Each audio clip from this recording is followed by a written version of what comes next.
ఇవాళ మనం సిల్క్ కోటాలో with zari and thread work అనేది హైలైట్గా తీసుకున్నాం. శారీస్ మాత్రం చాలా లైట్ వెయిట్లో చాలా బాగున్నాయి.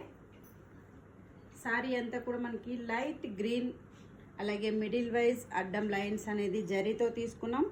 అలాగే బుటీ కూడా మనకి multi colour bunch with birds బుటీ తీసుకున్నాం. వైట్ కాంబినేషన్తో స్మాల్ ఫ్లవర్ ఉంటుంది. యాజ్ ఇట్ ఈస్ బార్డర్ అనేది లేస్ బార్డర్, సో క్రోషియా బార్డర్ లాగా మనం 2 సైడ్ తీసుకున్నాం. అలాగే పళ్ళు చూస్తే కూడా సింపుల్ పళ్ళు. సో మనకి కంటిన్యూషన్ పళ్ళు ఉంది శారీకి. బ్లౌజ్ మాత్రం బుటీ గ్రీన్ విత్ గోల్డ్ బుటీ, అలాగే మనకి బార్డర్ అనేది క్రోషియా బార్డర్ ఉంటుందండి. చాలా లైట్ వెయిట్గా ఉంది, చాలా కంఫర్ట్గా ఉంది. ఇందులో కూడా మనకి పేస్టల్ కలర్స్ చాలా బాగున్నాయి. ఈ శారీ మనకి light green blue colour combination ఉంది. కలనేత కలర్ సేమ్ డిజైన్లో కలర్ చాయిస్. అలాగే lavender, light lavender with same work combinations, అన్ని డిజైన్స్ డిఫరెంట్లో ఉంటుంది. So peach colour. ఇందులో వచ్చేసి మనకి 4 కలర్ చార్ట్ అనేది అవైలబుల్లో ఉంది.